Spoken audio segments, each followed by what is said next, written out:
त्रिषष्टितमः सर्ग 63वां सर्ग।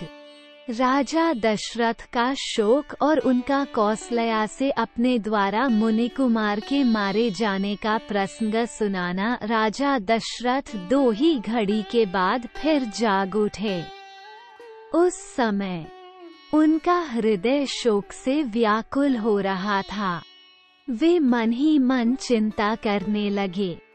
एक श्री राम और लक्ष्मण के वन में चले जाने से इन इंद्रतुल्य तेजस्वी महाराज दशरथ को शोक ने उसी प्रकार धर दबाया था जैसे राहु का अंधकार सूर्य को ढक देता है। 2 पत्नी सहित श्री राम के वन में चले जाने पर कौशल नरेश दशरथ ने अपने पुरातन पाप का स्मरण करके कजरारे नेत्रों वाली कौसल्या से कहने का विचार किया। 3 उस समय श्री रामचंद्र जी को वन में गए 6ठी रात बीत रही थी।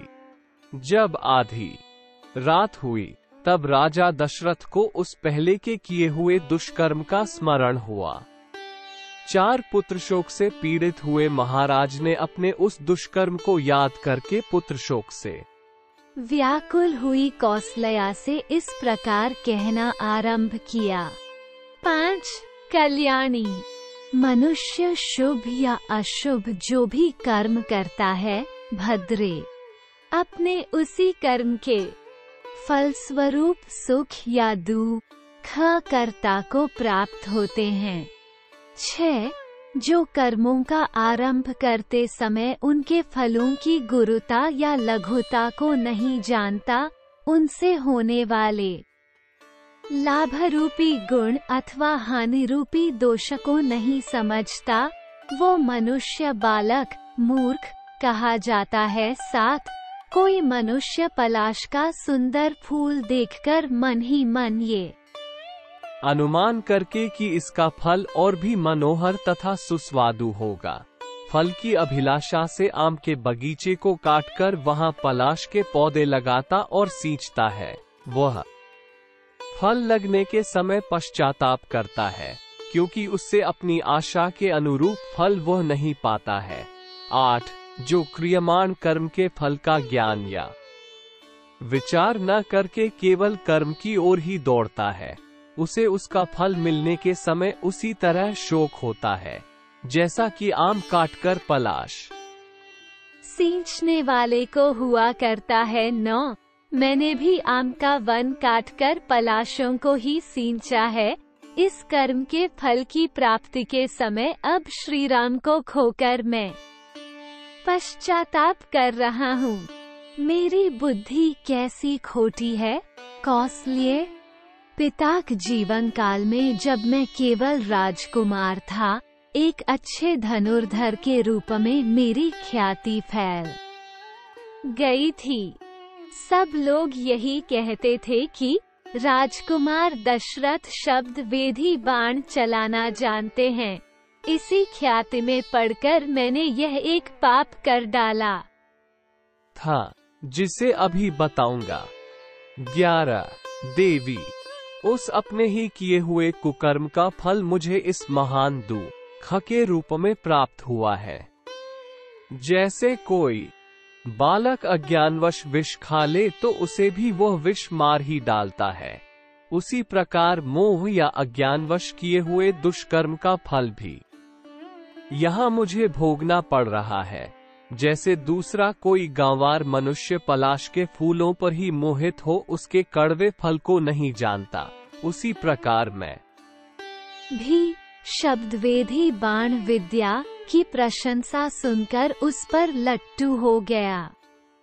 उसके द्वारा ऐसा क्रूरतापूर्ण पाप कर्म बन सकता है और ऐसा भयंकर फल प्राप्त हो सकता है, इसका ज्ञान मुझे नहीं हुआ। 13 देवी, तुम्हारा विवाह नहीं हुआ था और मैं अभी युवराज ही था। उन्हीं दिनों की बात है। मेरी काम भावना को बढ़ाने वाली वर्षा ऋतु आई। 14 सूर्यदेव पृथ्वी के रसों को सुखाकर और जगत को अपनी किरणों से भली भांति संतप्त करके, जिसमें यमलोकवर्ती प्रेत विचरा करते हैं, उस भयंकर दक्षिण दिशा में संचरण करते थे।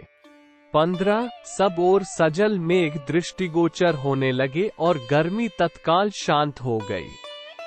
इससे समस्त मेढकों, चातकों और मयूरों में हर्ष छा गया।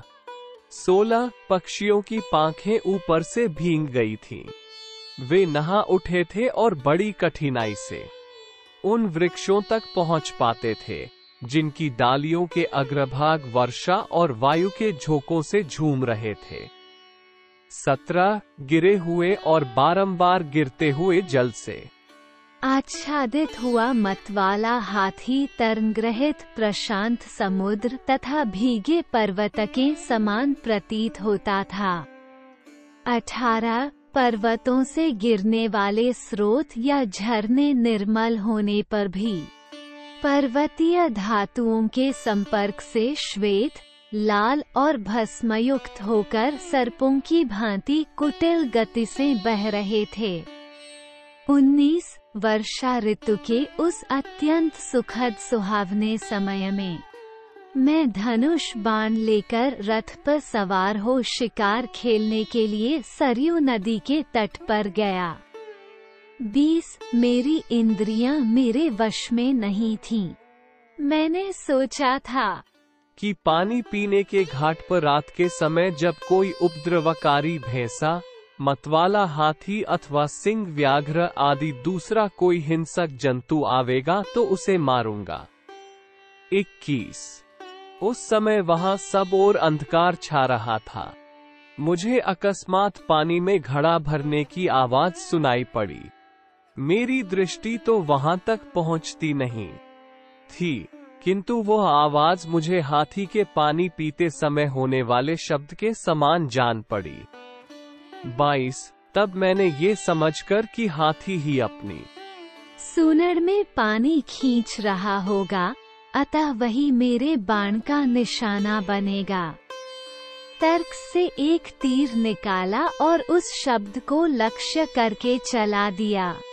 वह दीप्तिमान बाण विषधर सर्प के समान भयंकर था। 23 वह उष काल की वेला थी। विषैले सर्प के सदृश उस तीखे बाण को मैंने ज्यों ही छोड़ा त्यों ही वहां पानी में गिरते हुए किसी वनवासी का हाहाकार मुझे स्पष्ट रूप से सुनाई दिया।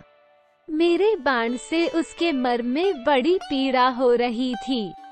उस पुरुष के धराशायी हो जाने पर वहां यह मानव वाणी प्रकट हुई, सुनाई देने लगी। 24-25 मेरे जैसे तपस्वी पर शस्त्र का प्रहार कैसे संभव हुआ? मैं तो नदी के इस एकांत तट पर रात में पानी लेने के लिए आया था। 26 किसने मुझे बाण मारा है? मैंने किसका क्या बिगाड़ा था? मैं तो सभी जीवों को पीड़ा देने की वृत्ति का त्याग करके ऋषि जीवन बिताता था। वन में रहकर जंगली फल मूलों से ही जीविका चलाता था। मुझ जैसे निरपराध मनुष्य का शस्त्र से वध क्यों किया जा रहा है? मैं वल्कल और मृग चर्म पहनने वाला जटाधारी तपस्वी हूँ। मेरा वध करने में किसने अपना क्या लाभ सोचा होगा? मैंने मारने वाले का क्या अपराध किया था? मेरी हत्या का प्रयत्न व्यर्थ ही किया गया। इससे किसी को कुछ लाभ नहीं होगा, केवल अनर्थ ही हाथ लगेगा। 27-29 इस हत्यारे को संसार में कहीं भी कोई उसी तरह अच्छा नहीं समझेगा जैसे गुरु पत्नी गामी को। मुझे अपने इस जीवन के नष्ट होने की उतनी चिंता नहीं है। मेरे मारे जाने से मेरे माता पिता को जो कष्ट होगा उसी के लिए मुझे बारंबार शोक हो रहा है। मैंने इन दोनों वृद्धों का बहुत समय से पालन पोषण किया है। अब मेरे शरीर के न रहने पर ये किस प्रकार जीवन निर्वाह करेंगे? घातक ने एक ही बाण से मुझे और मेरे बूढ़े माता पिता को भी मौत के मुख में डाल दिया। किस विवेकहीन और अजितेंद्रिय पुरुष ने हम सब लोगों का एक साथ ही वध कर डाला? 30-32 1/2। ये करुणाभरे वचन सुनकर मेरे मन में बड़ी व्यथा हुई। कहाँ तो मैं धर्म की अभिलाषा रखने वाला था और कहाँ यह अधर्म का कार्य बन गया। उस समय मेरे हाथों से धनुष और बाण छूटकर पृथ्वी पर गिर पड़े। रात में विलाप करते हुए ऋषि का वह करुण वचन सुनकर मैं शोक के वेग से घबरा उठा। मेरी चेतना अत्यंत विलुप्त सी होने लगी। 34 1/2। मेरे हृदय में दीनता छा गई। मन बहुत दुखी हो गया। सरयू के किनारे उस स्थान पर जाकर मैंने देखा एक तपस्वी बाण से घायल होकर पड़े हैं। उनकी जटाएं बिखरी हुई है, घड़े का जल गिर गया है तथा सारा शरीर धूल और खून में सना हुआ है। वे बाण से बिंधे हुए पड़े थे। उनकी अवस्था देखकर मैं डर गया। मेरा चित्त ठिकाने नहीं था। उन्होंने दोनों नेत्रों से मेरी ओर इस प्रकार देखा, मानो अपने तेज से मुझे भस्म कर देना चाहते हों। वे कठोर वाणी में यूं बोले। 35-37 1/2। राजन, वन में रहते हुए मैंने तुम्हारा कौन सा अपराध किया था जिससे तुमने मुझे बाण मारा? मैं तो माता पिता के लिए पानी लेने की इच्छा से यहाँ आया था। 38 1/2। तुमने एक ही बाण से मेरा मर्म विदीर्ण करके मेरे दोनों अंधे और बूढ़े माता पिता को भी मार डाला। 39 1/2। वे दोनों बहुत दुबले और अंधे हैं। निश्चय ही प्यास से पीड़ित होकर वे मेरी प्रतीक्षा में बैठे होंगे। वे देर तक मेरे आगमन की आशा लगाए खदाइनी प्यास लिए बाट जोहते रहेंगे। 40 1/2। अवश्य ही मेरी तपस्या अथवा शास्त्र ज्ञान का कोई फल यहाँ प्रकट नहीं हो रहा है, क्योंकि पिताजी को यह नहीं मालूम है कि मैं पृथ्वी पर गिरकर मृत्युशैया पर पड़ा हुआ हूँ। 41 1/2। यदि जान भी ले तो क्या कर सकते हैं, क्योंकि असमर्थ हैं और चल फिर भी नहीं सकते हैं।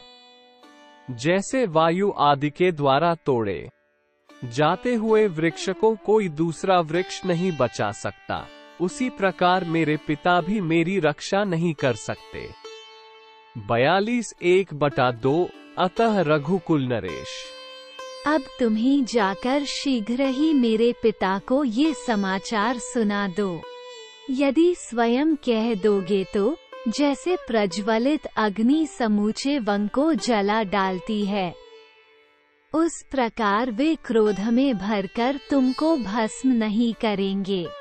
43 1/2। राजन, ये पगडंडी उधर ही गई है जहाँ मेरे पिता का आश्रम है। तुम जाकर उन्हें प्रसन्न करो, जिससे वे कुपित होकर तुम्हें शाप ना दें। 44 1/2। राजन, मेरे शरीर से इस बाण को निकाल दो। यह तीखा बाण मेरे मर्मस्थान को उसी प्रकार पीड़ा दे रहा है, जैसे नदी के जल का वेग उसके कोमल बालुका में ऊंचे तट को छिन्न भिन्न कर देता है। 45 आधा।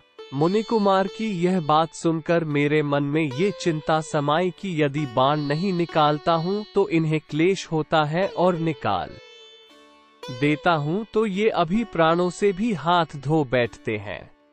इस प्रकार बाण को निकालने के विषय में मुझ दीन दुखी और शोकाकुल दशरथ की इस चिंता को उस समय मुनिकुमार ने लक्ष्य किया।